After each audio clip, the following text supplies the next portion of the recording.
This is applying moving averages and exponential smoothing in Excel. And so to do that, we were going to use our Dow Jones Industrial Average data again. Now, and in this case, we're going to do it on the actual Dow Jones Index. We don't need to worry about these log prices anymore because we're doing, we're not using a linear model. So I've got my first question, which is moving average. So we are interested in a moving average forecast.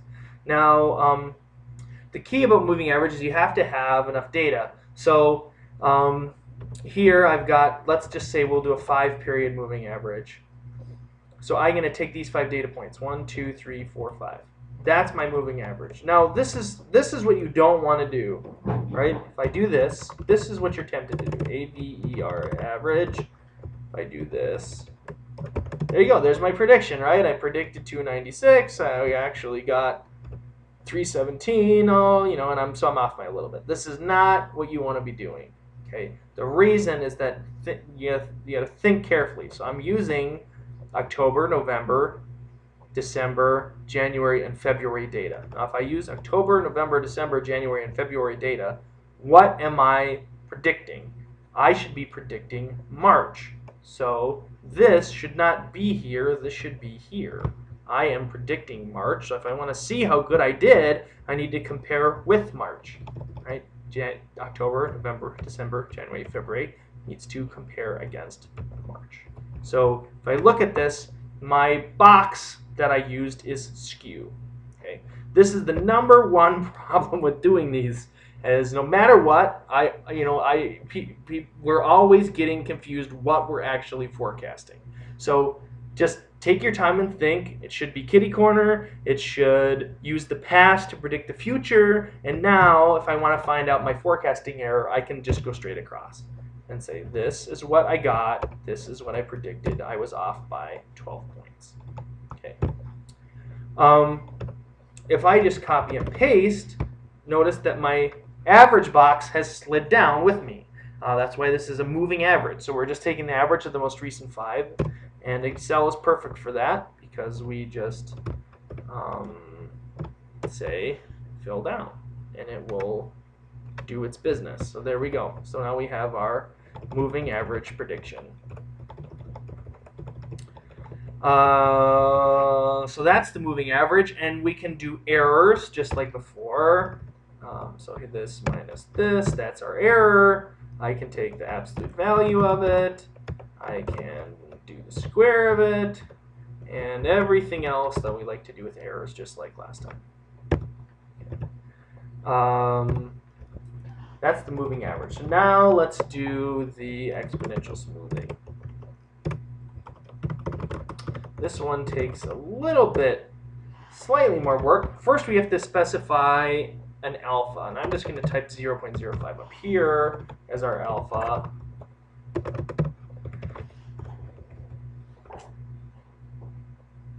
And also, the first thing you need for an exponential smoothing model is you need an initial forecast.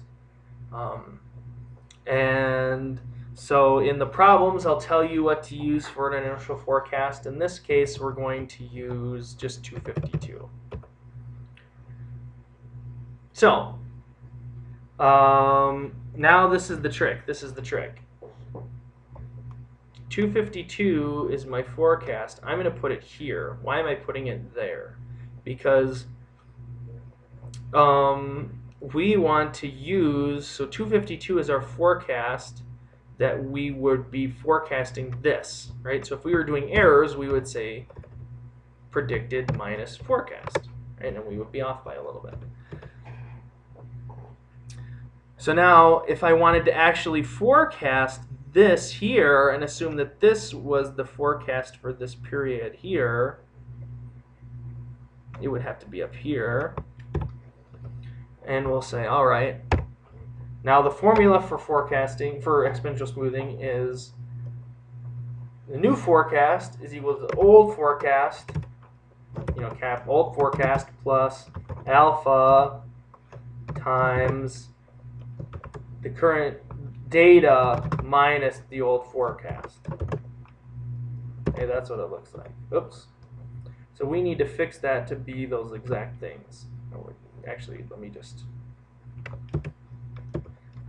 paste this so we can be looking at it as we do it. Okay, so my new forecast is going to be equal to the old forecast plus alpha, lock that in, times the data, y, minus the old forecast. Okay, so now this is the trick. I've got my 252 here. What am I forecasting? That's the key. So this 252 was an October forecast. This 252.058, right, that uses October data. So if I'm using October data, what am I predicting? I'm predicting November. So that's why I needed to have these shifted down by 1.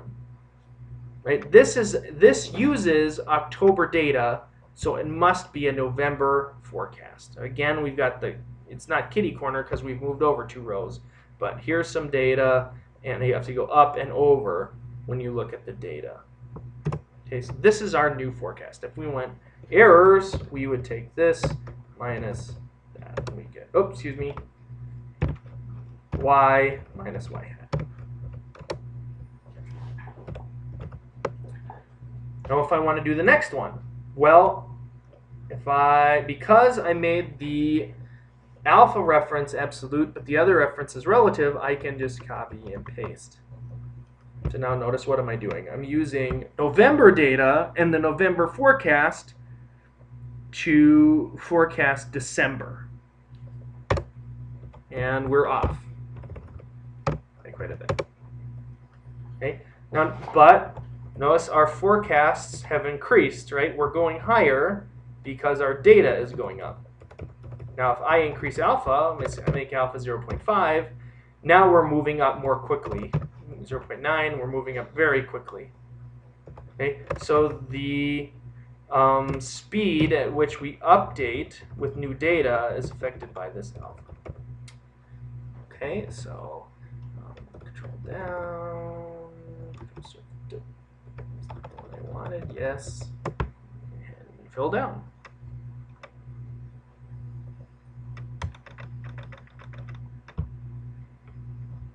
And there we go. So I have my forecasts, and now I can even extend these one period, right? Why can I go down here and down here? I don't have any data on this row. Well, that's fine, right? Remember, we're always using data from the past, so I have enough data to predict, and I have enough data to predict. So even though October 1st, 2010 is not in our data set, right? It's a big question mark.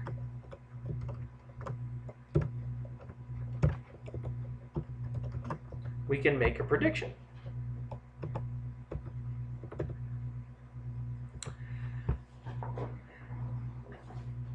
And so that is forecasting using moving averages and exponential smoothing. So always remember, make sure your data always resides in the past and that you're comparing the correct forecast period. Right? You want to compare the data with the data's forecast for the same month. If you can, that's the big secret. If you can keep that straight, then these tend to fall in place.